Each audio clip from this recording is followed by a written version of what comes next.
You're nothing but an animal. We are all animals, my lady.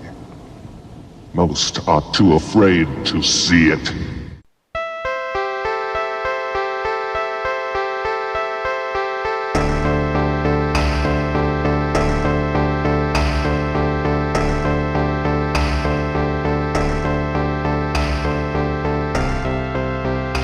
Hello, everybody, and welcome to Frankenstein's podcast, where it's all about the monster. We're a creature feature podcast about monsters and why we love them.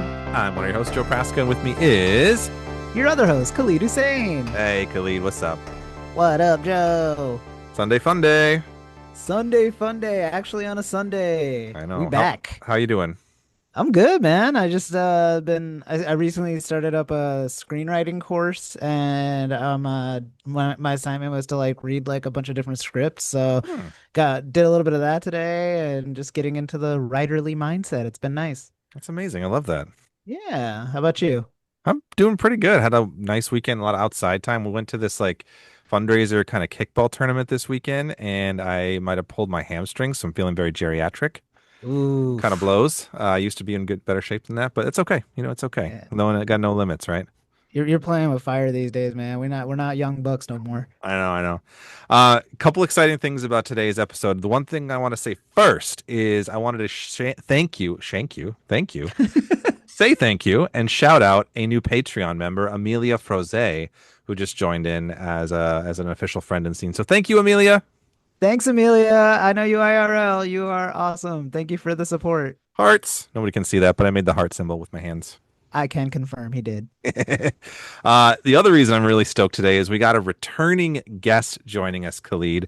We have with us film aficionado, fantasy lover, and ghostwriter / editor Emelyne Museaux, who was joined us actually way back in 2021 for our 23rd episode of the podcast, where we did the Underwater and the Meg double feature, which is good. Go back and check that one out. But welcome back to the podcast, Emelyne. How are you?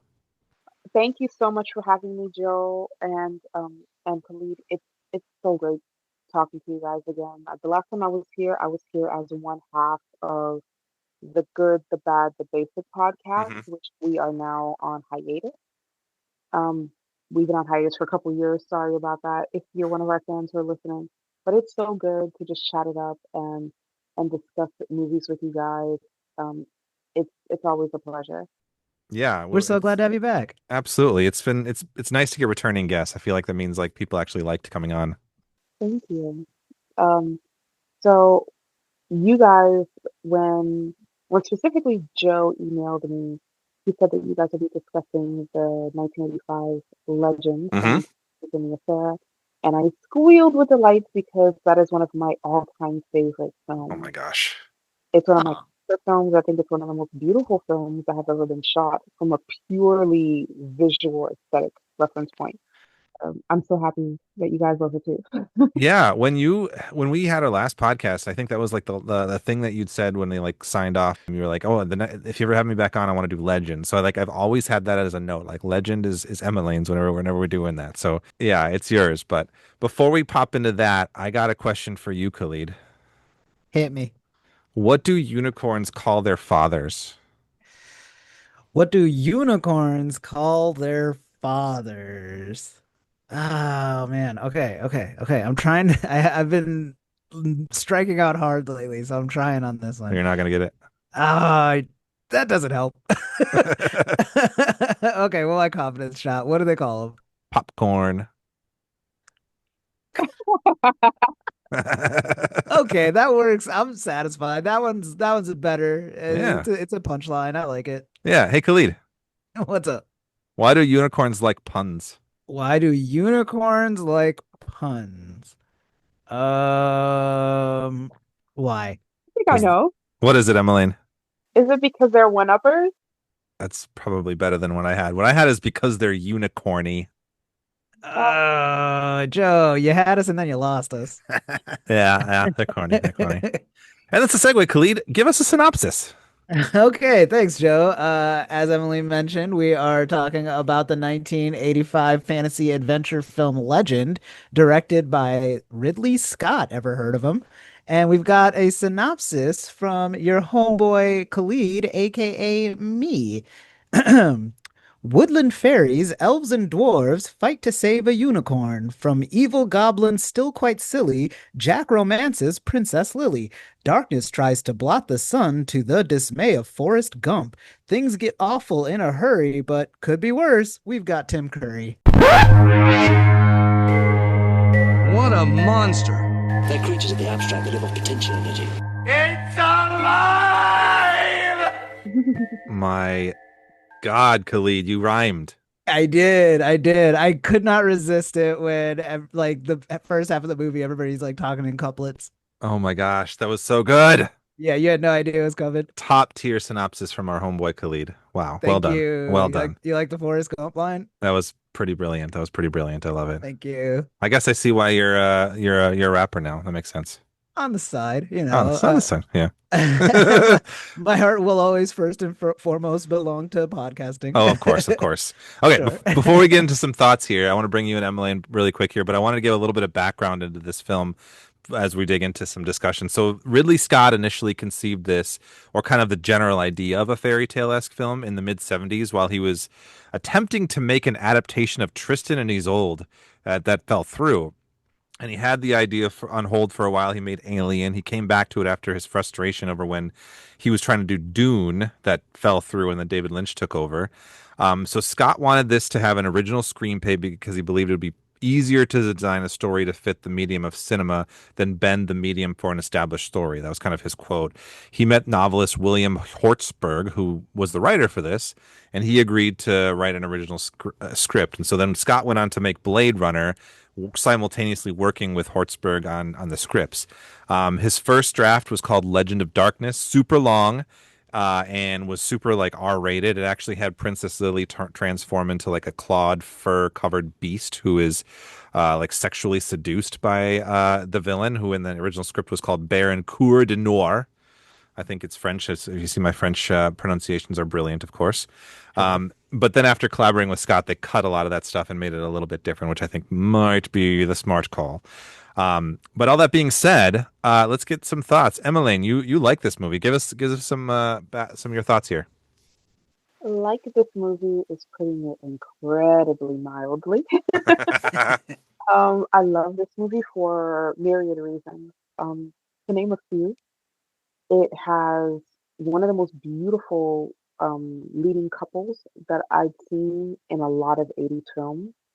And they actually looked as young as they were supposed to be. So that was Mhm. a plus.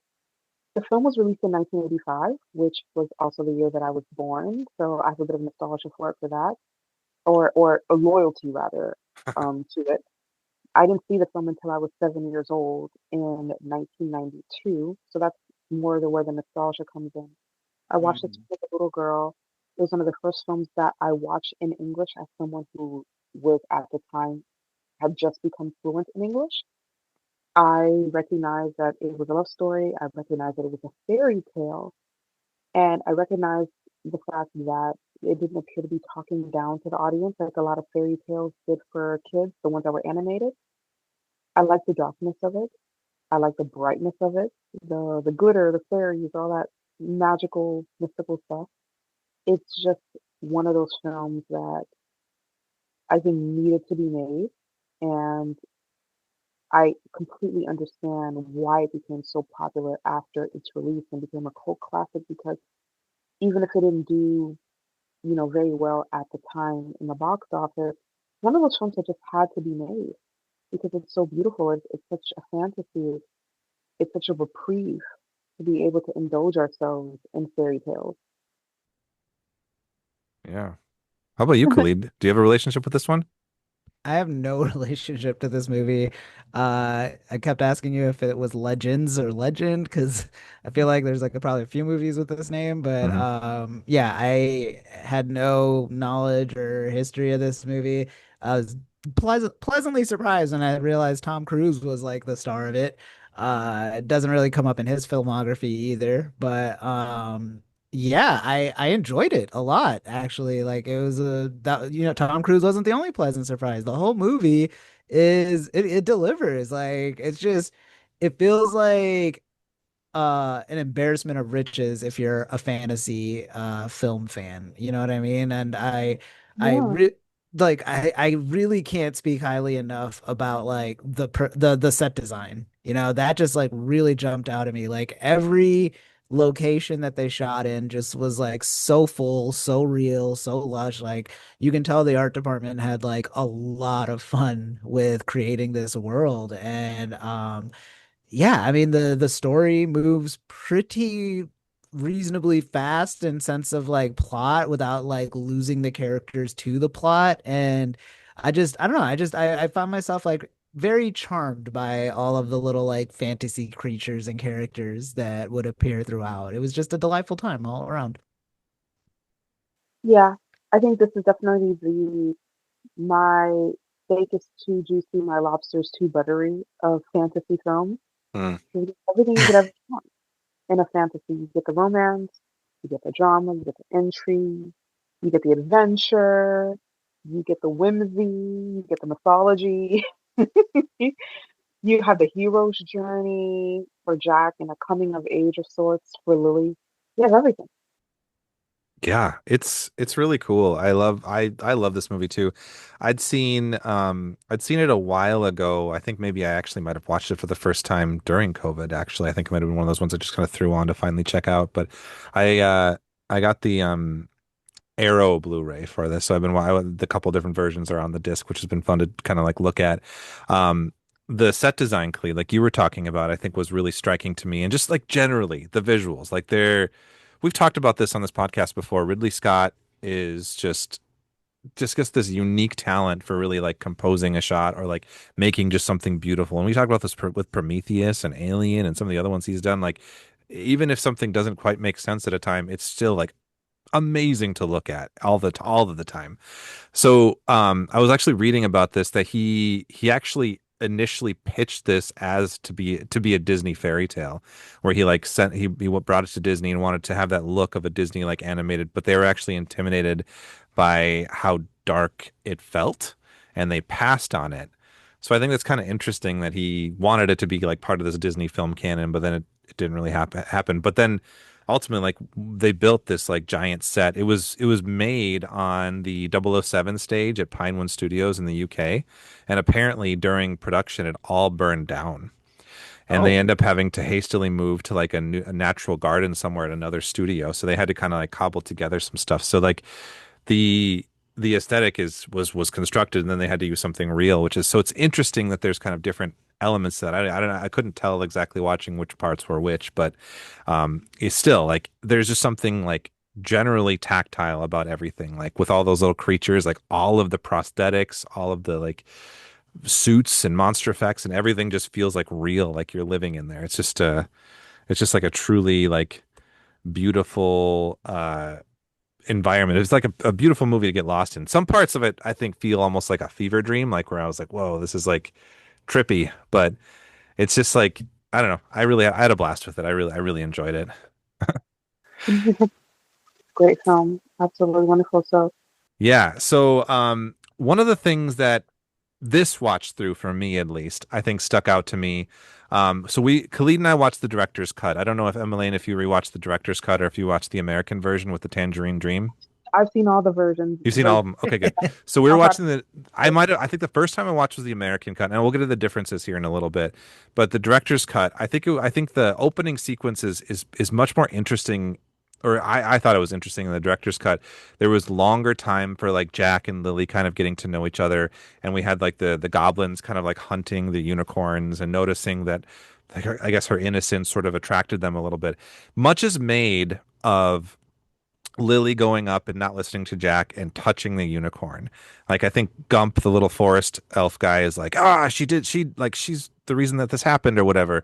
mm. Um, but I'm like, my wondering, is it actually her fault? Like, because they were also hunting the unicorns at the same time. Is it just coincidental that she went up and touched them, and then they hunted the unicorn also? Like the yeah, fact that no, she touched them is not why the winter happens, right? no, you're right. The winter happens because the goblins Yeah. end up of hunting that unicorn. And you're right. And the movie actually leans on the side of you're right because The reason why the goblins and then uh, Darkness himself wanted Lily was because of her innocence. So touching the unicorn had caused her to lose it. He would Yeah. have asked for them to retrieve her. Yeah. Mm. That's what I thought. I feel like a lot of the main characters didn't quite reconcile it with that. They're like, "Oh, she touched the unicorn, but we're just gonna kind of move on." I Yeah, felt I she just disobeyed Jack. Yeah, That's yeah. all. He didn't like it.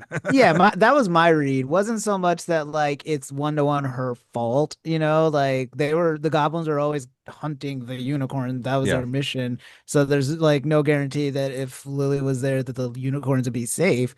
I think it's more that like because that's the way it went down, that she disobeyed Jack and then the unicorn got hit. That like, well, in this timeline, in this sequence of events, it is kind of your fault. Hmm. Mm, It's just kind of yeah. how they see it, I suppose. Yeah, that's interesting way to put it. Well, it's Um, fairy tale logic. You Oh, know, like don't eat they- the fruit wait, in hell. Don't pet the no- unicorn. another way of reading this is that her disobedience while not costing her innocence is the reason why the unicorn was able to be hunted because uh, it actually stopped and slowed down in front of her and was going to allow her to pet it instead of being on the run like it should have been. hmm, Mm. that's true. So she did kind of slow it down. That's a good point. So it's kind of it's a situation where it's like, okay, well, if you just follow the rules, then the evil wouldn't have had this advantage, and we Yeah. wouldn't be in this situation. Yeah, right. Yeah, the beginning is really filled with that fairy tale fantasy logic of like, yeah, like like just like stop, like don't get up. Like Jack said stop like many times. Don't do it. Or like when she throws her He ring, it's was like, begging her. yeah, when she throws the ring in the river and I'm like, why did you do that? Like, but it's all like fantasy, like silliness. It's just like some sort of thing, like it makes, it's that kind of a logic, but Also, whoever finds this ring, I'm gonna get married to. You didn't even tell anybody. It's just Jack there. Like, just gotta be Jack. Yeah, yeah. He went right away. He didn't hesitate. you're also like I two think of the three humans we see all movie. Like, what suitors are there? yeah, she has this kingdom, but she just strolls by and idles all over, and I don't see any other people, let alone men. No, we just Yeah. meet that one couple. Where Nell and can't remember the guy's name. I don't remember either. I assume people wouldn't let a princess just frolic on her own this way. Yeah. Was it? That's another difference from the American one. I don't think is she called a princess in the American one? I think that's only the director's cut, right? She's called a princess in all of them. Oh, she is. Okay. I wasn't sure. I couldn't remember that one. That'd be funny if they were like, "This is America. She's a lieutenant governor." I did see that Tom Cruise, you mentioned that this wasn't like mentioned in his filmography much. Like he wasn't really stoked about this movie. I found an interview with him in like Rolling Stone and he said he called his performance, quote, another color in a Ridley Scott painting and said that I'll never want to do another picture like that again. So I don't know. I don't know if How are you supposed to take that? I was trying to wondering that too. I was trying to read that. I was like, is he like not is he like it's beautiful, but I don't feel like I did much or is he like did he feel like he wanted more flowers for it? I'm not sure. I've always read it as, and mind you, I'm saying this as someone who knows an unfortunate amount about Tom Cruise's relationship to Scientology as well as to Yeah. his ex Katie Holmes, and also someone who saw his performance in Magnolia. Mm. I think he never wanted to do a character who was so emotionally vulnerable ever again. I don't.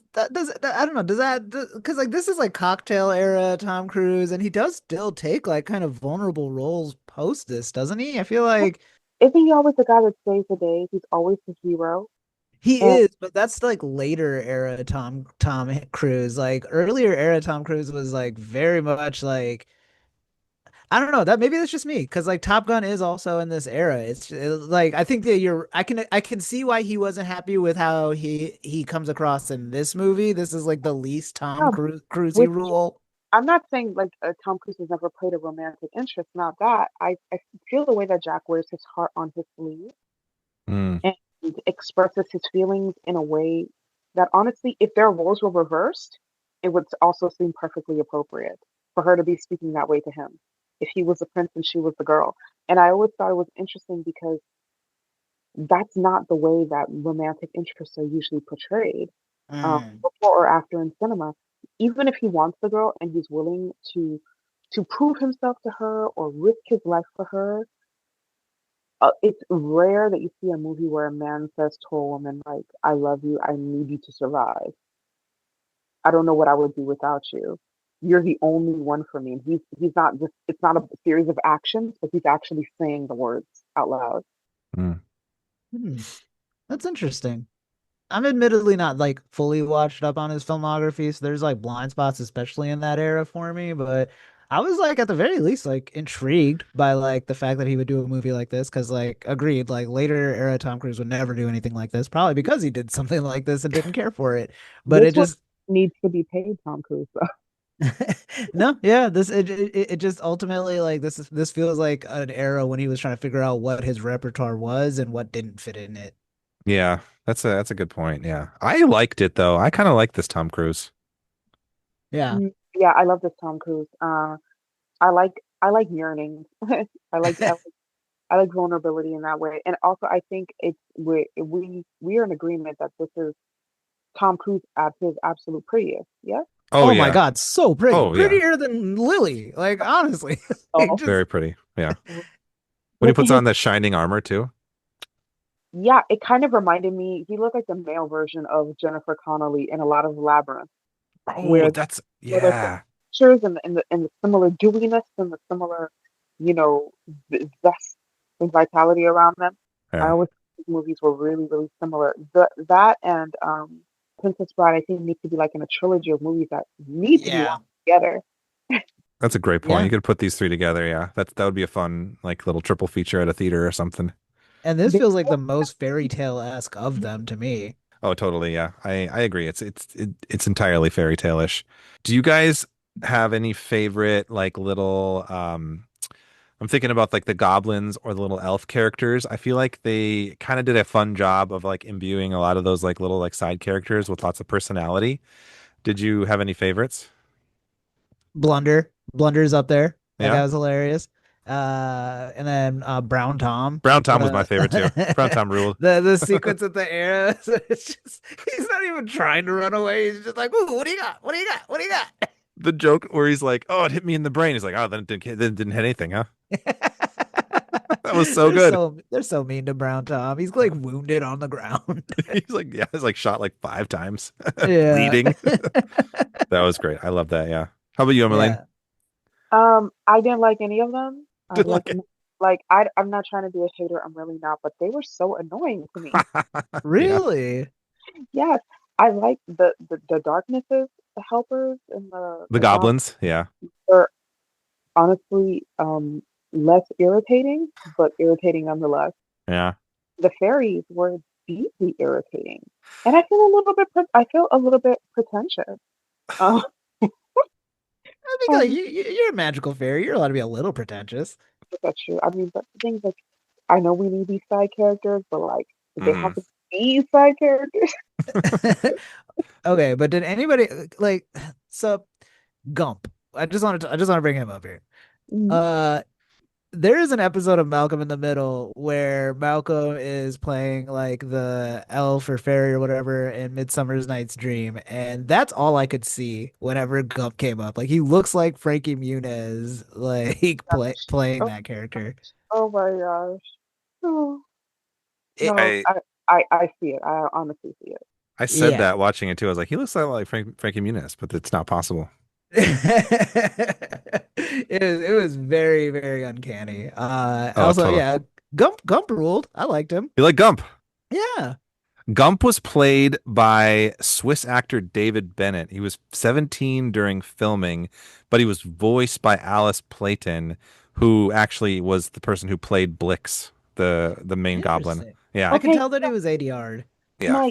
might explain why they irritated me so much because those sounds shouldn't have been coming out of those bodies. No, that definitely, Yeah. yeah, that was definitely not Gump's real voice. I mean, that, Heavily yeah. ADR. That was clear. I think Also, they I was hit, like, is he 12? Because he's like ripped for a 12-year-old. And oh, then yeah. him being 17 and just short makes It's very sense. like Lost Boy, Neverland kind of vibes of like somebody who like is probably ageless but looks really young. Yeah. Yeah, but I think they actually originally had his actual voice, but he had a very heavy Swiss accent. An accented fairy. No one will believe this. You're right. Uh, I yeah, I get that. I did really like Blix, the evil goblin. I thought that one was really interesting. It was Yeah. interesting how there was an evil goblin who turned out to be one of the good fairies though, like who had just like gone on adventure. I got mixed up with these bad guys suddenly. And then it's Right. like, no, there's no scene that's established in. No. Hate how they rush his little redemption arc. Yeah, what was that? It was so Isn't weird. even a redemption arc. He just switches back to like presumably you helped kill that unicorn. Like Yeah. you weren't like, oh, let me be undercover and stop their evil plan. You were dancing around with that dead unicorn's horn. Yeah. Like Try to take on darkness. yeah, like it is not entirely clear what his allegiances are other than like the next person he talks to at any given moment. Yeah, I would Feel not like trust that guy.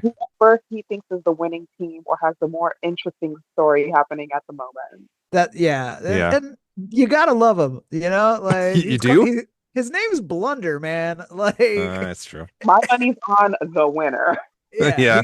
he couldn't warn you any harder if he tried. He's an Like opportunist. he's Mhm. going to stumble his way up the ladder. Oh, that scene. Okay, speaking of ladders, they the part where they're in the dungeon though. I with that I feel like I remember for some reason the first time I watched it, I was like I like felt like that scene was going on, that part was going on a little long. But this time I was like incredibly just taken in by all of the scenes like in the dungeon and like where they're like kind of taking those like large villainy like dungeon keeper guys.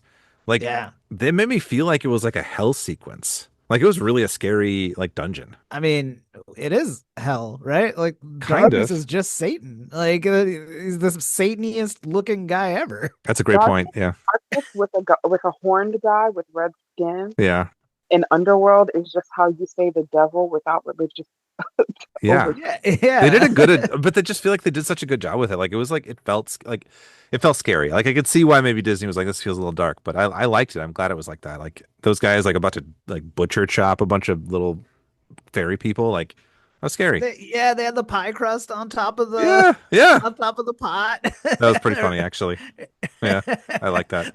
I like that they were going to cook him clothes and all. Like you're going through the It's added trouble flavor. of you're going through the trouble of like making the stew and the pie crust, but no, you're eating leather once you dig in. Yeah.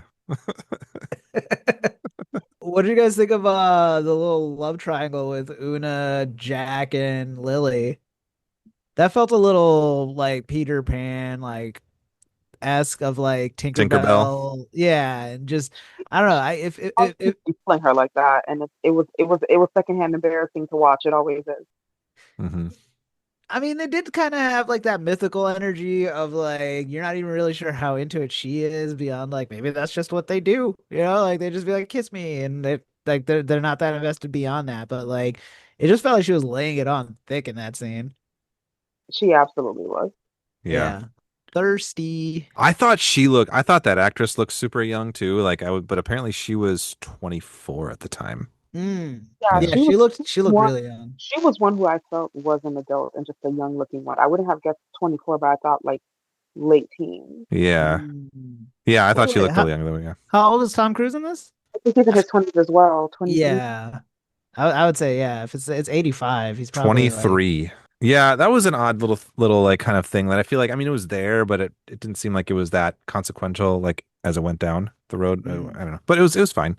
I didn't hate I it. mean, that's the thing is like a lot of stuff kind of just brought up just to get thrown away, like the whole Una exposing herself as more than just a ball of light, and then Yeah. being like, "Don't tell Gump," and then he tells Gump, and nothing happens. It's not that big a deal. Well, apparently the original like I think originally Scott's originally had like a 150-minute cut that he before he started trimming it down. Like it was a really long movie, and so there's probably a ton of little subplots that were just cut out. 150 minutes is crazy. Or maybe it was just a bunch of couplets. I don't know. Yeah, we're just missing so many Ridley Scott sonnets, I know, right? sonnets, if you will. Sconnets. I like that. We should talk about like some of the big differences between the director's cut and the American theatrical cut. There's like a lot of small differences. I think we talked already about how the beginning is kind of longer. There's more establishing character stuff. There's it's cut differently in general. some of the scene with Meg that we'll talk about Meg in the monster part, Meg Muckabones, who comes out of the water and attacks them, was much shorter in the American version.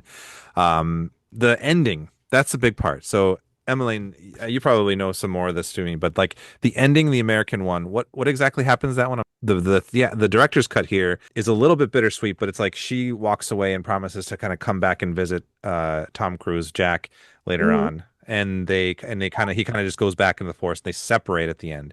But in the American version, it's different, right? Yeah, there's actually three versions. So Ooh. there's a director's cut, which is the one we're basing this episode on, but there's Yep. also an American one and a European theatrical version. Being theatrical. Okay. Okay, so the European theatrical is the one that I saw first, I Mm, believe, and so that's one that I've watched most often. And in that version, Jack and Lily, run off in the sunset, and it's just sunshine and happiness and rainbows, and hmm. they live happily ever after. In the American version, it's similar, but they watch the unicorns reunite, then they run off into the sunset together with the forest fairies and the unicorns waiting for them. But as they run off into the forest, darkness is watching them from the void, laughing. Hmm. I think the American theatrical, is definitely superior to the European theatrical. I like the edge of darkness. I like the darkness is never really gone, which ties into the last thing darkness told them, that Yeah. there's darkness residing in all of us. So I think the European ending is honestly the worst of the three. But the Yeah. director is interesting. It's one that I would not have liked as a child, but it is my favorite as an adult because I feel like it makes more sense. Every time I've watched this movie from my teens onward, I always thought, how are they going to be together? He is not a prince and she is not a peasant. How could she adapt to living the way that he lives, as more than just a daily jaunt, as having to live there full time and not have a palace with servants to go back to? How could he adapt to her world when, there might be a lot of social, even legal barriers to her marrying him and being with him? You know, it's not like Aladdin and Jasmine, or it is in that even Aladdin knew that he had to at least pretend to be a prince to get this girl. He knew he couldn't get her as just this peasant boy. Um, so I think the director's cut, which and what happens in that is that they confess their feelings for each other, and she puts her ring on his finger and says that she will come back if she can the next day. And Jack says he will always be there for her, almost as if he knows she won't be there tomorrow.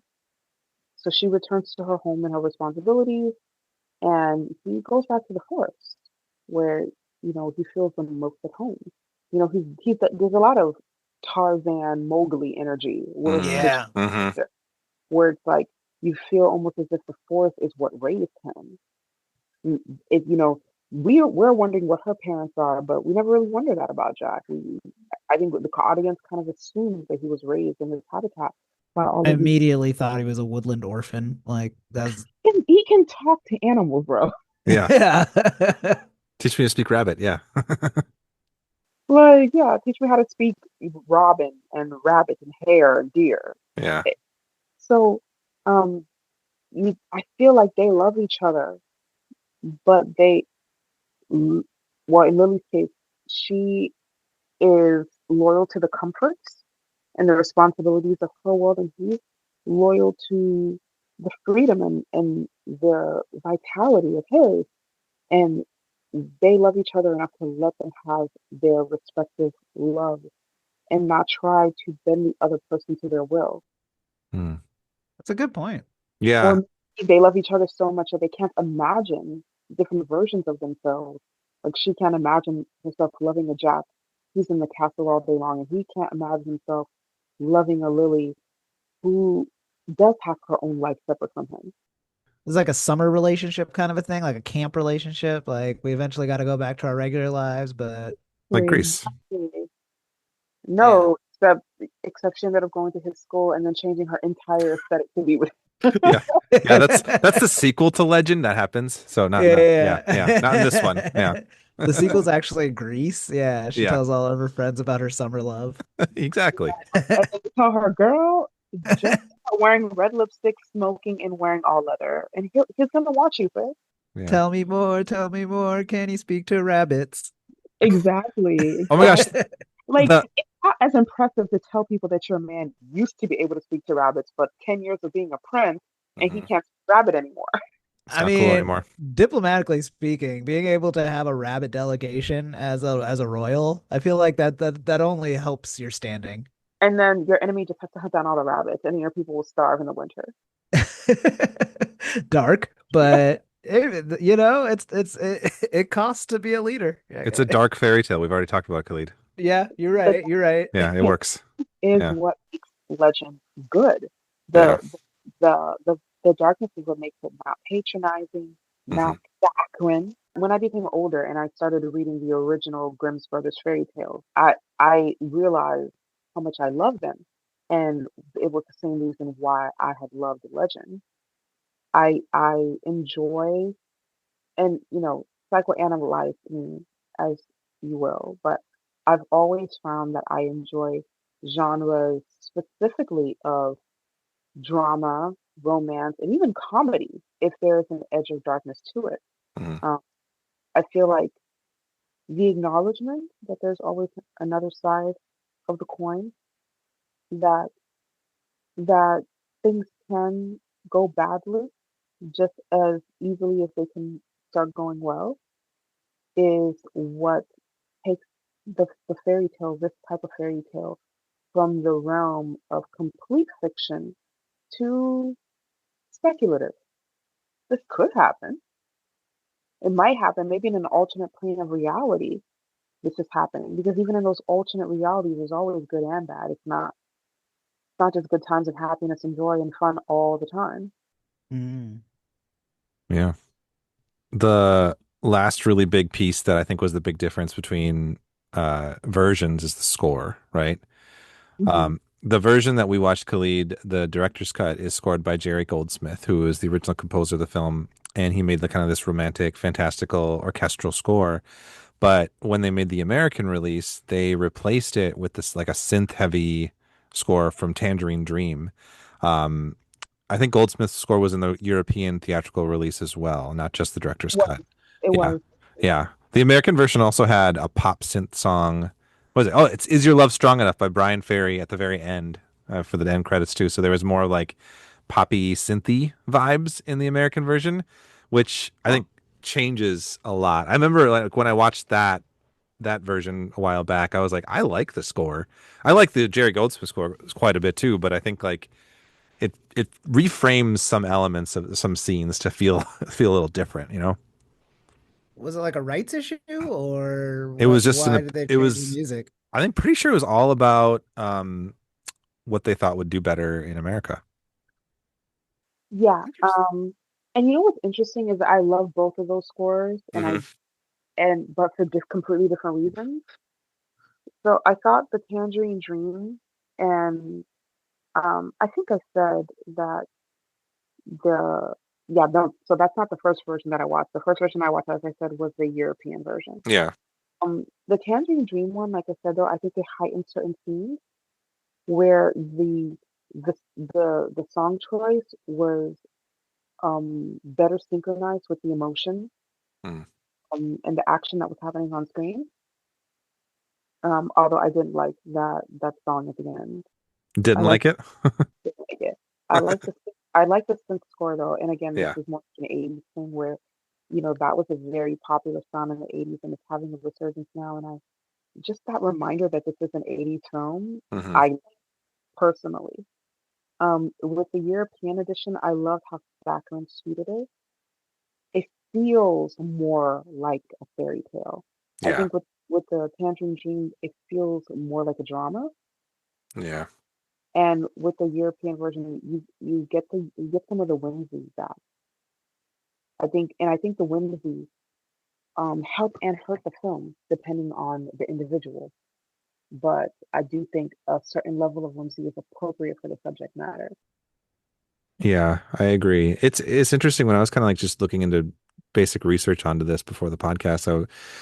looking at like opinions of people who think like I prefer the American theatrical cut or the director's cut, it's very mixed. Like some people are like, I grew up with that Tangerine score. Like I can't really imagine it another way.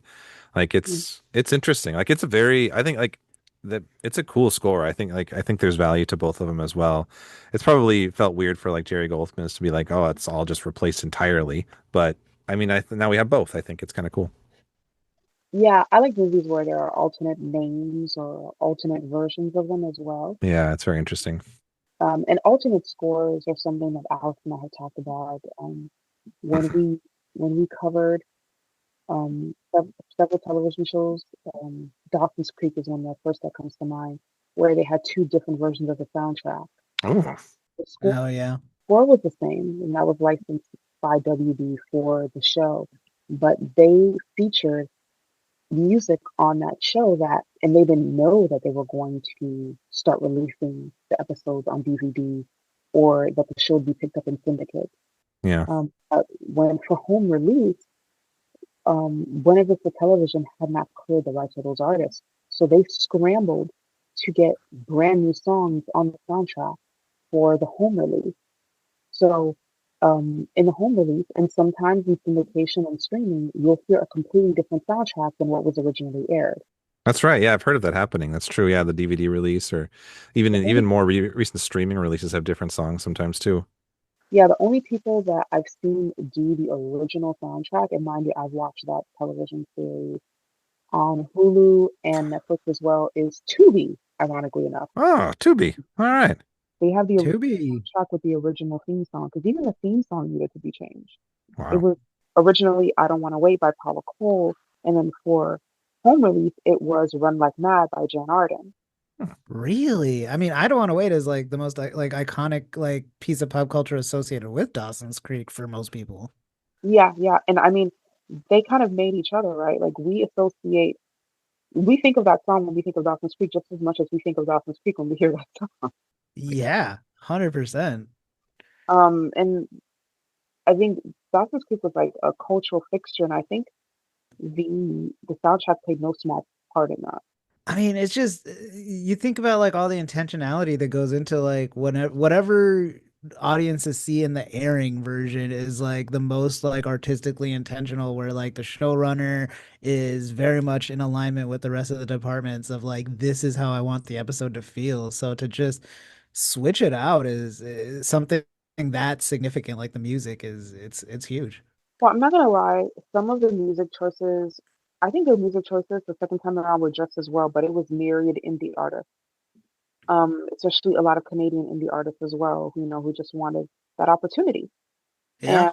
And the song choices I think were chosen well, and some of them I even prefer.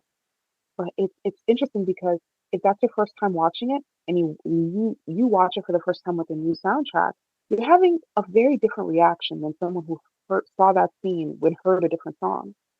Because that emotion that they associate with the scene, the song is tied to that. Yeah, 100%. It's a little ship of Theseus-y, and that like how much does something have to change before it's a completely different thing? Exactly, Yeah. exactly. Hmm. Yeah. Yeah.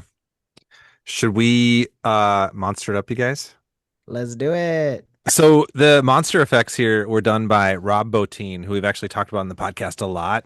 He worked on Blade Runner with Ridley Scott. He was asked to do this. He initially said no because he was doing The Thing with John Carpenter after that. But after he kind of read the script, he decided he'd take it on. But he ended up having to meet with Ridley Scott to be like, you gotta like cut down the amount of creatures because there was like I think in the script there was like almost over like thousands of creatures that were potentially alluded to, and he's like, we gotta make that way more manageable. So they did that, but still, according to Rob Bottin, at the time, Legend had the largest makeup crew ever dedicated to one project. He divided his facility into like different shops to cover the immense workload, and so with the exception of Tom Cruise and Mia Sara, who was Lily, almost all of the principal actors spent hours every morning with extensive makeup, between 8 to 12 prosthetic pieces on each face, then made up, molded, grafted to the faces, and so that the prosthetics moved with their muscles. Each person needed three makeup artists working on them for an average time of 3.5 hours putting them on. So that was just kind of the general vibe. It was like it was more makeup than not, or more prosthetics for actors than not, actually, in this one. I kind of wanted to specifically highlight four. I know there's a ton of creatures in this and a ton of monster moments and ton of prosthetics that are happening. We already kind of talked about Gump. We already kind of talked about Una. They didn't have a whole lot.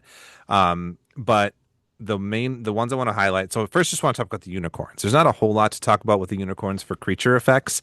The sounds that they play is actually a recording of humpback whales, kind of adjusted for the unicorns, which I thought was kind of interesting. And what they did was they got live horses and they attached the horn to their head. But apparently, one of the difficulties with working with the live horses is they were at times challenging to control. And there was this one point during production when one of them escaped, and they had to kind of chase it down before it escaped into like a forest and like a nearby forest for real, with the horn still on its head. So that would have been pretty trippy for some people just to come across that, I bet. Low-key annoying because you're a rare creature. How do you not know that how do you not sense that you're being hunted? That's why you're being hunted now. You're going to be extinct with no survival instinct. Oh, great point. Yeah. Well, that's what I like about, well, first of all, survival instincts out the door. They're the only two. Like, I don't know what we're saving. Like, darkness should have just waited like 20 years and then they would just be extinct. So I don't know that it's like that much of a happy ending that they like saved the mayor because there's no more studs. Like, even if the mayor is pregnant, that's it. That's the end of the line. But that was the unicorns. The other one I want to highlight, I want to talk about Blix a little bit, the main goblin henchman. So, she or Blix, I don't know if in universe if it's she, but was played by the actress Alice Playton, who I mentioned earlier. And actually, when they were just kind of spitballing with the script, she was on the phone with Ridley Scott, and he was like, "I'm not sure what we want to do with Blix." And she was like, "Well, I kind of picture him like Keith Richards." And he was like, "That's it." And that's kind of what they did with the modeling. Oh, okay. Yeah, that's it. That was the goal. So I thought that was kind of I fun. feel like that's come up before in something. Is it like Captain Jack Sparrow? Is that it? Yeah, that's one too. Yeah. That's so funny. Like how many people just like independent of each other are just like, what if this thing just looked like Keith Richards? Like not quite human, Yeah, but cool. but cool. But yeah. I want to highlight Meg Mucklebones might be one of my favorite creatures. What do you guys think of Meg? I liked it. This is one of the parts in the movie that like kind of like drifted into like Grecian stories or like Roman stories Hmm. about like heroes like Jason and stuff that like would have to go battle these like mythical creatures, and it wasn't just enough to swing your sword at them. Sometimes you had to, charm them or something first. And so I like the way that Jack goes about it with Meg and like playing up like to her vanity and Flattery, everything. yeah. Yeah, and at no point was I like, oh, this thing looks like a real creature by any means. It very much looks like something you would see at like a haunted house or something, but it works. It works for me. Especially how it just like pops out. So, Yeah.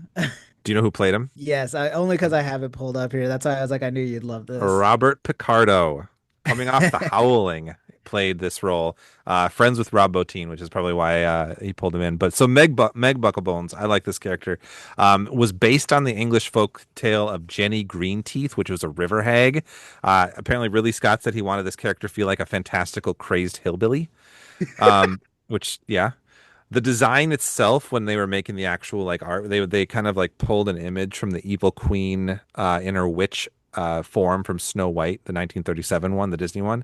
Mm. Apparently, the actual prosthetics were really hard for this because he had to put the full body costume and prosthetics, and he had to be underwater, which apparently was like foam latex, and the water would like absorb it, or the water would be absorbed by the costume, so it made it just super heavy. And he was originally supposed to be fully submerged, but they decided against that because they were worried that it could like drown. So they ended up kind of mostly submerged, but then he was on a hydraulic rig to just like shoot upward when they came through. So it was a small role, but it was a very challenging role. I mean, yeah, it didn't look easy to operate that thing. Yeah. And yeah, when the beheading happens, it doesn't look like the most convincing. Like it feels like editing really helped. Yeah, I'm sure it did. Yeah, but it was fun. Now, we shall get to Darkness, our fave. Oh, let's do it. Yeah, Tim fucking Curry, TFC. right? Tim That's how it goes. Curry was an amazing choice for this movie. Mm-hmm. Yeah. He's a class act, and I think this role where he's, unrecognizable, Mm-hmm. Tim Curry, was a real challenge that he he managed to conquer. So that was him physically too, because like I knew it was Yeah. his voice, but I was like, did they hit someone else, or is Tim Curry just like hitting the gym that year? Oh, we're gonna get into it, Khalid. That was Tim Curry. Okay, That was pumping Tim iron. Curry. I hear you. I see you. I hear you. So, okay, so initially the concept artists, when they were making Darkness, they wanted to create him as like the original design was an animatronic griffin. But Scott didn't like that. He said he wanted the character to be, quote, very sexy and suggested us he suggested a satyr. And so after that, Rob Bottin presented with the idea of this red devil-like makeup. Tim Curry needed 8 hours in makeup at first, but they ended up getting it down to 5.5 hours after practice. He was pretty much full body makeup dipped in like red paint in different parts, not paint, but stuff that went on him. He was fitted with like fiberglass horns, and they were each over 3 feet long. The horns were too heavy at first, and they even had to build a brace into the makeup so he could even hold his head up. But they end up changing the horns and making him super light, so you could just kind of like even pick him up with like one finger.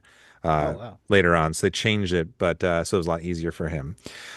He also wore special 18-inch stilts to create the hoofed feet. So by the end of everything, he stood, I think there's different accounts from different people who worked on the set, between 10 to 13 feet tall. Wow. Yeah. And he And looked every inch of that, and 'cause I was always curious about that because I knew that was him physically, mhm, but I didn't know how they made him tower over everybody. I'm like, he's not that tall, is he? no. And for years I thought this guy was like a giant. Okay, they must have gotten some basketball players. One more bit about Curry. One of the things that they used for the adhesive for all of his makeup was spirit gum. And they, every day after wrapping filming, he had to sit in a bath for like an hour to liquefy all of the gum that was attached to his body. And but apparently one day he got claustrophobic and like kind of tried to rip it off, but the way that the gum was attached, like it has to liquefy, so it like kind of almost acted like it was like a hook and like tore off some of his skin. And Ridley Scott was like, we're gonna give him like a week off here, like to quote, let him cool down, I guess. But he was kind of not too happy about that. Oh my gosh. Yeah. Then we should probably warn him next time. That thing's like cement on your skin. I think that he might have known. I think he just kind of like had a freak out moment, but yeah. Well, yeah, Robert Picardo. That's why he doesn't do creature effects anymore, He got right? Like, claustrophobic, yeah. yeah, like that's a real thing if you do it enough times. Totally, totally, yeah. Yeah. Any other thoughts on Darkness? I thought Darkness was a fantastic character. I liked the way he was portrayed. I think it's one of like the better, personifications of the devil that I've seen in various media. I think it's one of the best ones, if not the best. I think it was definitely ahead of its time conceptually. And thank you for giving me more info on how they achieved that particular costume. But I think Darkness is a character in general, and Darkness wanting Lily, just like evil seeks to corrupt innocence, I thought was a great metaphor. Well said. I like the performance a lot. Like I think Tim Curry is always a win. I think he lends a lot of dimensionality to a character that could have been kind of one note.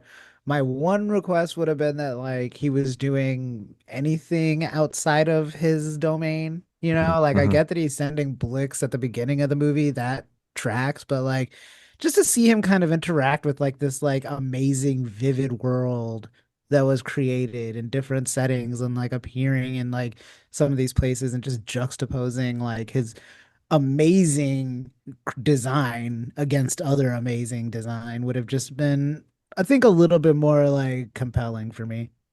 Mm. Yeah, I could see that. That would be interesting. Yeah, to see him in just more settings a little bit or more part of it. Yeah, like Um, in the Blizzard world, like the yeah, devil comes up and is like doing his thing, like that would look sick. that's scary. I mean, but yeah, he's easily like one of our iconic like fantasy villains, just the way that they look in general, like from fantasy like movies of the 80s for sure, even onward, I'd say. But yeah, I feel that. But yeah, I think he's great. I think that's easily one of the highlights of the whole movie is his Yeah. character, his role and performance, and just the iconic look. It's so cool.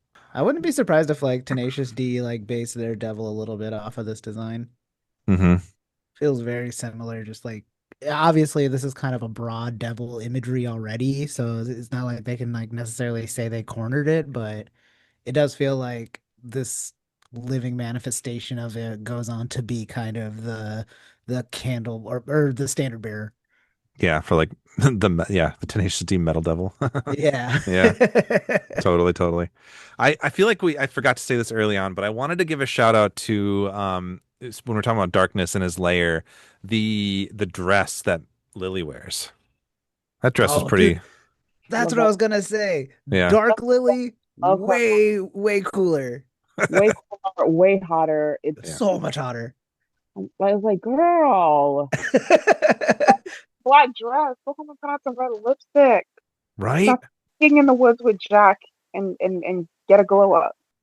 Yeah, I was calling her Malefa Lily. Oh, I like it. I like it. Malefa Lily not gonna go hang out with no forest orphan. I'll tell you that right now. and the way he started to be seduced by the darkness, I thought was an interesting sequence too. It's my favorite scene in the whole film. I just Yeah. something so intoxicating about it in a way that no other part of the film is. She probably should have thought of the Darkness's offer a little harder because they would have made a power couple for sure. For sure. Hmm. But I think that's kind of the where the movie's leaning towards, where it's like, um, even if you want something, if it's wrong, you should resist.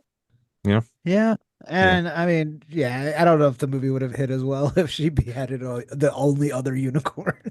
Yeah, that would have been an odd choice, but still, the getup was cool. I'm surprised that we don't see like a cosplay more often. Like that seems like a really cool like cosplay that somebody could make up, I'm sure, or a Halloween costume.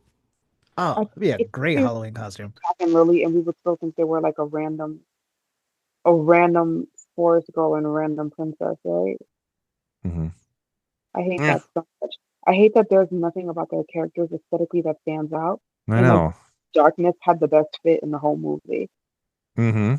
Yeah, yeah. There's not really much. Yeah, if you're kind of try to like do a dress up of legend, there's not much you could do outside of darkness You can't stuff. be leather daddy. Like that's just No. that's a whole like literally Terminator like ups his whole appearance by going full leather daddy.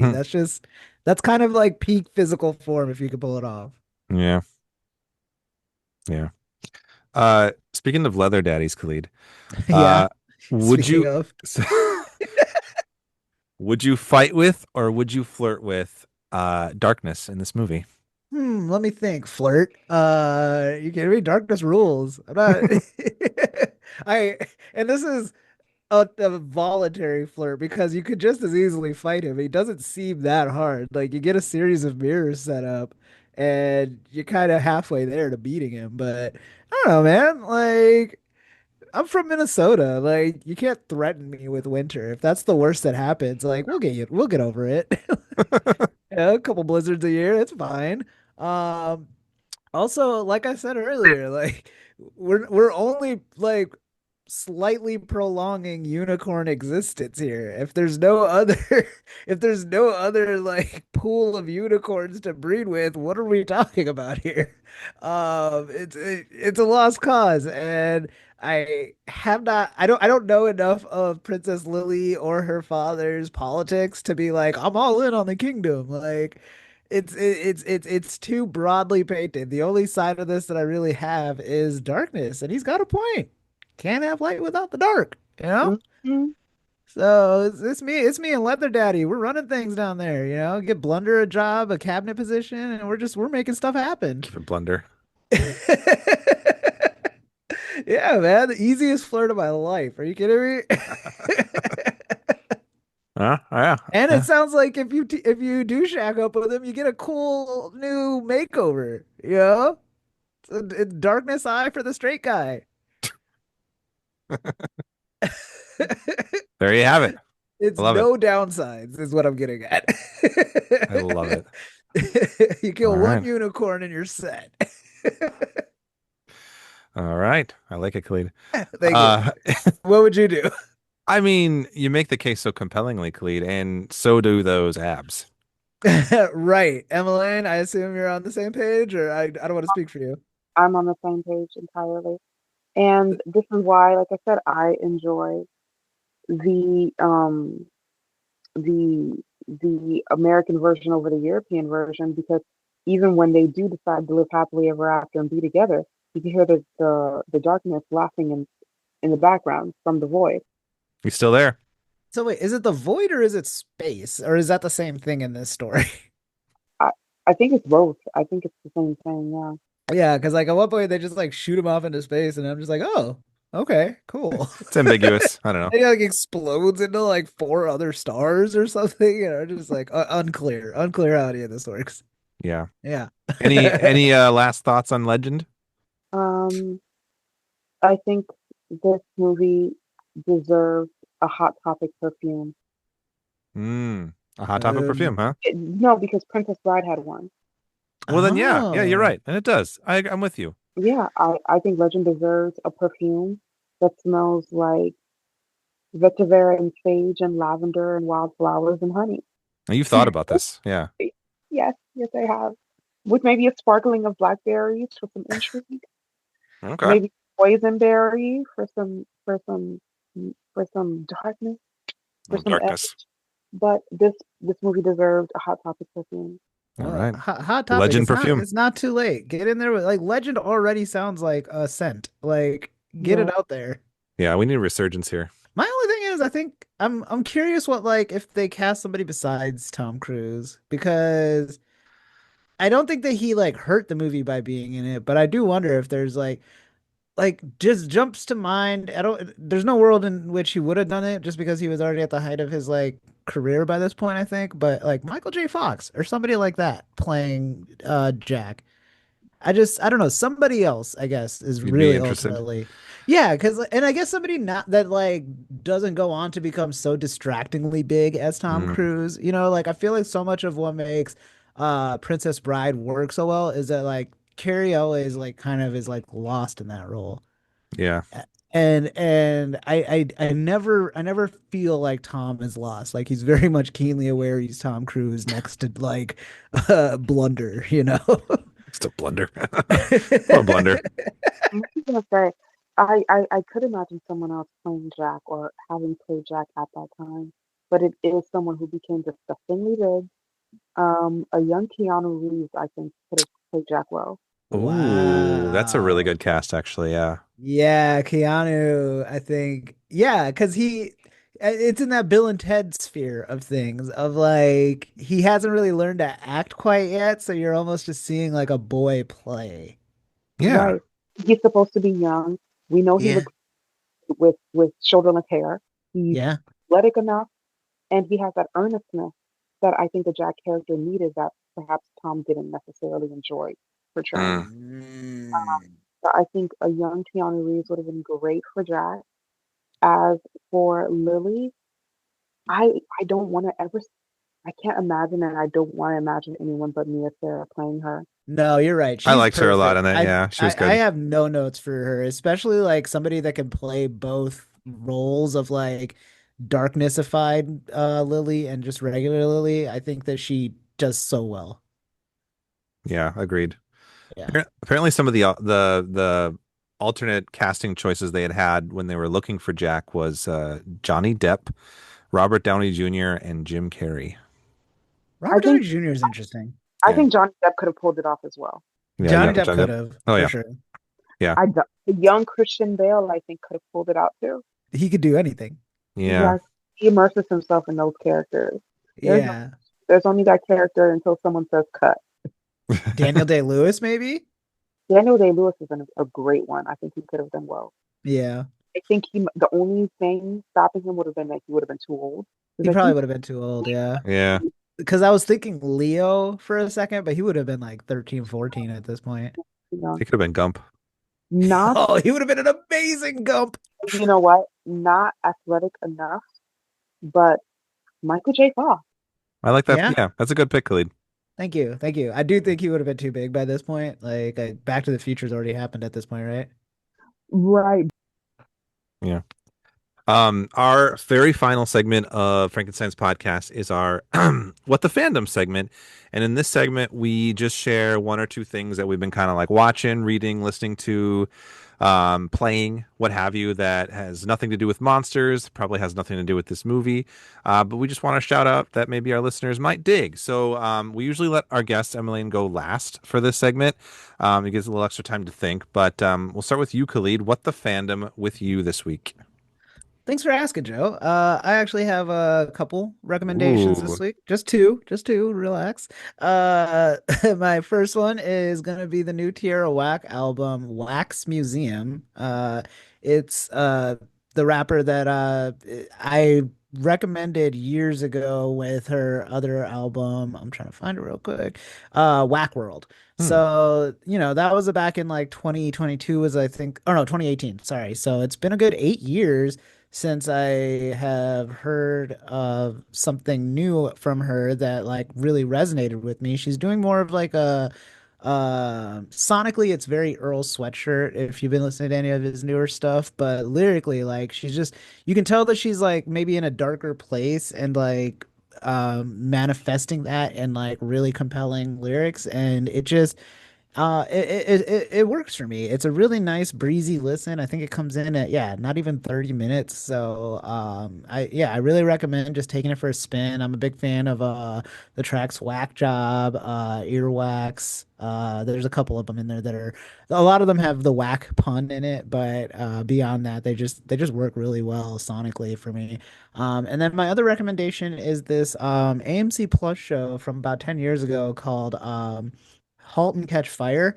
I recently caught the first season of it and it's pretty enjoyable. It's a show about like this fake company that is in the mid 1980s entering the PC war against like Apple and IBM and their whole thing is like how do we revolutionize this? And it's got a really great cast. It's got Lee Pace, Scoot McNairy, Mackenzie Davis, and this is like they've all gone on to do like other awesome projects since then and some before. But it's a really well written show.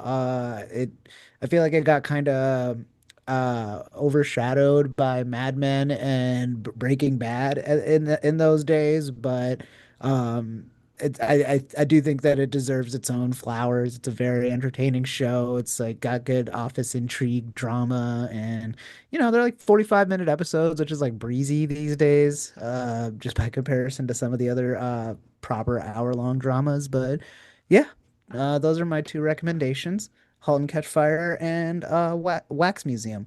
And Joe, what the fandom with you? Thanks for asking, Clede. Those sound like great recommendations. I am going to well, I was trying to think what I've done recently. I did take the kids to see the new Monsters and Minions movie. That was pretty fun. I'm not a Minions fan, but that one kind of won me over. That was cute. I also just saw Supergirl. I was surprised how much I liked that one too. I really like Superman, so I have been a little superheroed out for a while, but I thought that was a well done movie, so that was fun. But my main rec I would like to give is to a book I just finished that's called Old Wounds by Logan Ashley Kinzer. It just came out, I think in 2025, so it's new. It's a YA, but basically it follows two characters, Aaron and Max, who are two transgender teens trying to get away from their hometown in Ohio to California, and they're kind of taking this road trip. And what happens is they get stuck in this like tiny backwoods Kentucky town, and they're kind of trying to hide the notion that they're trans because they're worried about like what this is going to be like. But ultimately, they get caught up in what turns out to be sort of a cult type thing, and the locals are trying to sacrifice Aaron to a monster who needs female victims to kind of keep going. And so there's this like kind of twist on like classic horror of like sacrificing like this pure female virgin kind of motif that you've seen in old school horror, but it's like Aaron's was not assigned female at birth, and so there's kind of like that when she kind of admits that to the captors, they're like, wait, what does this mean for our sacrifice kind of thing. And so it's a really cool like it dives a lot into like the transgender experience of like kind of like the sort of like fight that they kind of have to have in especially like small parts rural parts of America, and just like what that lifestyle might like, but then adding this like supernatural monster element to it all just kind of underscores some of that and gives some different allegory to what the literal happenings that that are going on too. It was a very cool book. I started it and I finished it within like I think a week because I was just kind of devouring it. I was just really excited to see where it was going to go. And um I think that the author is trans as well, so a lot of the experiences feel really authentic to um, just the story that's trying to tell. And I was really impressed with it. So I would recommend that if you haven't gotten a chance to check it out. It's called Old Wounds by Logan Ashley Kisner. That's mine. How about you, Emmeline? What the fandom with you? So, what the fandom? We recommend TV shows, movies, books, music, all of Yep. the above. Anything, yeah.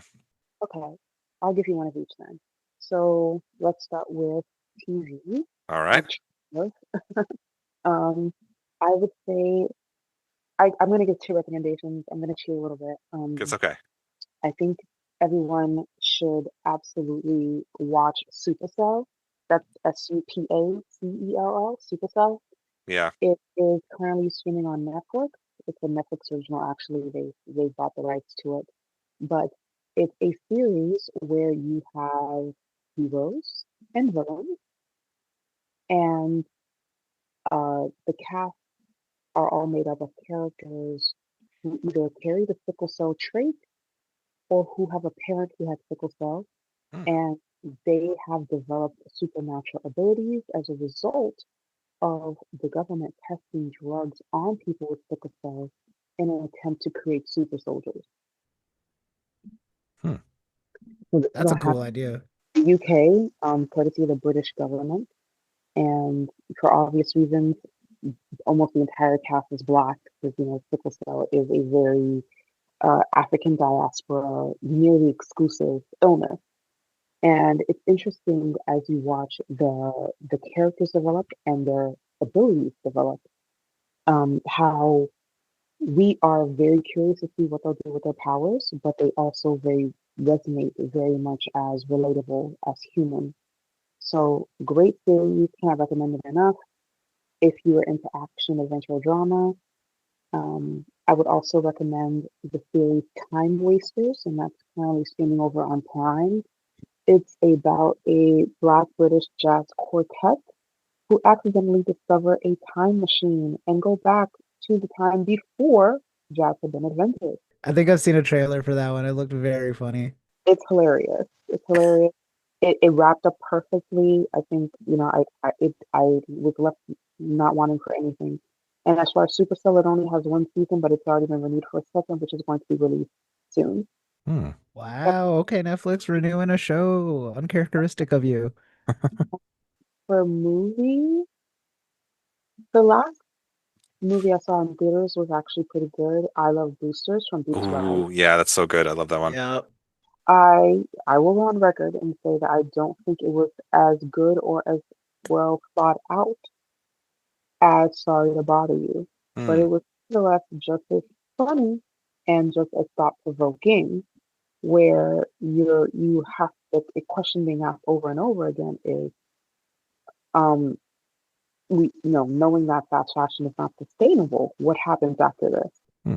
So I thought that was Yeah. a great movie. As far as books, Sweet Pea by C.J. Hughes. I believe this was made into a television series. I haven't seen the series. I don't know anything about the series, but the book series itself is quite good, and Sweet Pea is the first of that series. Hmm. And it is about an assistant at a newspaper who, after her father's death, in a series of unfortunate events, is led down the road to becoming a serial killer. Oh yeah, I've definitely heard of that show. It's Ella Purnell's in it. Okay. But the books are great. I'm in the middle of reading one now, but CP is the first in the series, and I think it's great. I think there's darkness, there's intrigue, I love um an unlikable protagonist. Hmm. a wicked protagonist. Like you just despise her. I feel like these sort of protagonists are much more magnetic because it's like a horrible accident that you just can't look away. Cool. It's a music one. So I'm listening to an artist called Joseph recently, and that's Joe Joe Mm. S Joseph. Ah, It's been heavy lately is a song of his that I've had on my rotation, and it's great if you're into dance music, pop music, disco music. Um, it's just it's just a great song. He's an artist that I've started following that I think um could be pretty big on the indie scene at least. cool. But yeah, check it out. Yeah. Awesome. Thank you. Yeah. Got a lot to dig into now, I think. Well, Emelyne, thank you so much for joining us. This was super fun. I like I mentioned earlier, I love having returning guests on the podcast. So I appreciate you taking the time to come back on a second time. Is there anything else, any like social media or any like projects you got coming up you want to plug? No, no projects, nothing to plug. Just hanging out with you two. Yay. Aw. But it Yeah. was great as always to discuss with you guys. Yeah. Just echoing everything Joe said. It was really great having you back. This is such a fun movie to discuss. I'm always glad to hear when a guest says that this is like their childhood favorite or something like that. It feels like we're just like sharing on something special at that point. So, yeah, thank you for the amazing discussion. And thank everybody at home or wherever you listen to this podcast for listening as well. And until next time, creep it easy. Frankenstein's podcast is hosted by Joe Praska and me, Khalid Hussein, with music from Jim Hall and original artwork from Jim Tandberg. A reminder that we do have a Patreon if you are interested and able to support our show. We are a fully independent podcast maintained as a labor of love, so anything helps. You can become a Patreon at the $1 or $3 level, or you can become a producer at the $7 level. Becoming a patron gives you access to bonus content like Frankenbits, where we discuss a range of topics often outside the realm of monsters. Thank you to our current Patreon producers, Luke Johnson, Andy Groth, Jay Cole, and Joe Michaud. And thank you to each and every one of you listening.